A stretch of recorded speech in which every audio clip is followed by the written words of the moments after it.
حضرت عبداللہ ابن عباس غالباً بیٹھے تھے تو آپ کے پاس کوئی تابعی بیٹھے تھے، تو اچانک آپ نے فرمایا تمہیں جنتی عورت نہ دکھاؤں؟ انہوں نے کہا جی دکھائیے۔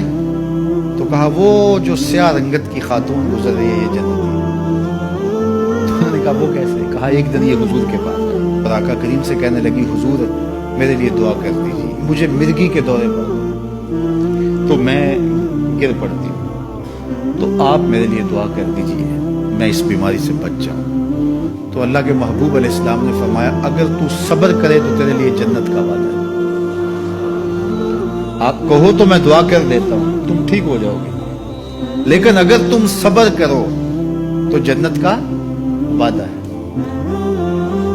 تو اس نے کہا ٹھیک ہے مجھے منظور ہے، جنت وعدہ ٹھیک ہے، لیکن جب میں گرتی ہوں تو میرا پردہ کھل جاتا ہے، عورت ذات ہوں، چلو ٹھیک ہے بیماری رہے گروں بھی لیکن اتنی دعا تو کر دیں کہ پردہ نہ کھلے۔ تو اللہ کے محبوب نے فرمایا ہاں یہ دعا میں کر دیتا ہوں۔ کہا کہ مرگی کے دورے سے اب بھی پڑھتے ہیں، اب بھی گر جاتی ہے لیکن اللہ اس کے پردے کی حفاظت کرتا ہے۔ اللہ اکبر! تو پردہ کتنی اہم چیز ہے اور ہمارا دین ہمیں اس کی تلقین کرتا ہے کہ تمہارا حیا نہیں لٹنا چاہیے، تمہارے پردے کی حفاظت رہنی چاہیے۔ حیا دین ہے اور حیا کے ساتھ اسلام کا تعلق کتنا گہرا ہے کہ یہ دونوں جڑی ہوئی چیزیں ہیں، ایک رخصت شے ہوتی ہے تو دوسری بھی رخصت ہوتی ہے۔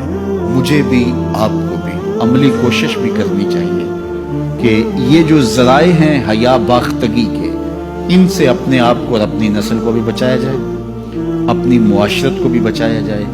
اور دوسری بات کہ ایمان کی تکمیل تو حیا سے ہی ہے، یہ باڑ ہے ایمان کے لیے، اگر یہ باڑ اتر گئی تو ایمان پر حملہ ہو جائے۔ تو ہم مغرب کی نکالی میں اس کو ترقی نہ سمجھیں، اگر حیا باختگی لباس مختصر بلکہ اتار دیا جانا یہ ترقی اور کامیابی ہوتی تو پھر تو کعبہ اللہ کا ننگے طواف لوگ کیا کرتے تھے، وہ ترقی یافتہ ہوتی۔ تو برہنہ ہو جانا یہ حیوانیت کی طرف سفر ہے، یہ کامیابی نہیں ہے، یہ عروج نہیں ہے، یہ فیشن اور ترقی نہیں ہے، یہ تو اخلاقیات سے کنارہ کشی ہے، یہ تو حیا باختگی ہے۔ اسلام ایک روشن خیال دین ہے، اسلام ترقی یافتہ دین ہے، اسلام انسانی مزاج سے ہم آہنگ دین ہے، انسانی ضروریات کے تقاضوں کو پورا کرنے والا دین ہے۔ انسانیت سے، ہمارے مزاج سے، ہماری فطرت سے ہٹ کر کوئی دین نہیں ہے۔ تو نفس کی تسکین اور ہے، روح کی تسکین اور ہے۔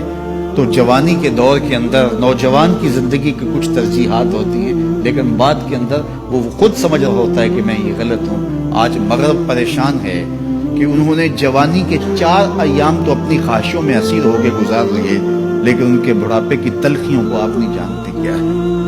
تو مغرب کے سانچے میں ڈھلنے کی کوشش نہ کرو۔ وہ اقبال نے کہا تھا نئی تہذیب تکلف کے سوا کچھ بھی نہیں، چہرہ جو نہ روشن ہو کہ تو کیا حاجت ہے گلگوں نہ فروش۔ اندر کچھ ہو ہی نہ اور اوپر میک اپ کیا ہوا ہو تو وہ تو کبھی اترے گا تو نیچے سے کیا بلا نکلے گی۔